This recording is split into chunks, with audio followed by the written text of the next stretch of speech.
പഞ്ചായത്തിലെ വിവിധ ഭാഗങ്ങളിൽ കൃഷിയിടത്തിൽ ഇറങ്ങിയ 36 കാട്ടുപന്നികളെ വെടിവെച്ചു കൊന്നു. ജില്ലയിൽ ഒരു ദിവസം നടത്തിയ ഏറ്റവും വലിയ പന്നിവേട്ടയാണിത്. മനുഷ്യ വന്യജീവി സംഘർഷ ലഘൂകരണ ക്യാമ്പയിനിന്റെ ഭാഗമായി ലഭിച്ച പരാതികൾ പരിഗണിച്ചാണ് പഞ്ചായത്തിന്റെ വിവിധ ഭാഗങ്ങളിലായി തിരച്ചിൽ നടത്തിയത്. കാട്ടുപന്നികൾ വ്യാപകമായി കാർഷിക വിളകൾ നശിപ്പിക്കുവാൻ തുടങ്ങിയതോടെയാണ് കർഷക കൂട്ടായ്മയുടെ നേതൃത്വത്തിൽ കാട്ടുപന്നിവേട്ട ശക്തമാക്കിയത്. കൊന്നൊടുക്കിയ പന്നികളെ വനം വകുപ്പ് ഉദ്യോഗസ്ഥരുടെ കണക്കെടുപ്പിനും പരിശോധനയ്ക്കും ശേഷം സ്റ്റേഷൻ പരിസരത്ത് കുഴിച്ചുമൂടി.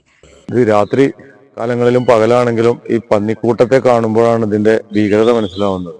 എത്ര പിടിക്കുന്നതോറും കൂടി വരുന്ന ഒരു സാഹചര്യം. എന്നാലും ഏറെക്കുറെയൊക്കെ ഒരു പരിധിവരെ പരിഹാരം കാണാൻ ഈ ബഹുമാനപ്പെട്ട കേരള സർക്കാരിന്റെ ഈ പുതിയ ഇത്തരം നിയമങ്ങളും മനുഷ്യന് സ്വത്തിനും ജീവനും നാശം വരുത്തുന്ന കാട്ടുപന്നികളെ കൊന്നില്ലായ്മ ചെയ്യുന്നതിന് വേണ്ടിയിട്ടുള്ള നമ്മുടെ ഈ നിയമം മനുഷ്യർക്കും കർഷകർക്കും ഒക്കെ പ്രയോജനപ്പെടുന്നതായിട്ട് ഞങ്ങൾക്ക് മനസ്സിലാക്കാൻ സാധിച്ചിട്ടുണ്ട്.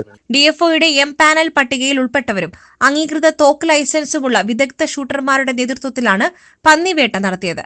ഷൂട്ടർമാരായ ദിലീപ് മേനോൻ, എം സക്കീർ, സംഗീത് എർണോൾ, ആസീസ് കുന്നത്ത്, ഉസ്മാൻ പൻഗിനി, വാസുദേവൻ തുമ്പയിൽ, VC മുഹമ്മദ് അലി, കർഷക പ്രതിനിധി അർഷദ് ഖാൻ പുല്ലാണി തുടങ്ങിയവരാണ് വേട്ടയ്ക്ക് നേതൃത്വം നൽകിയത്.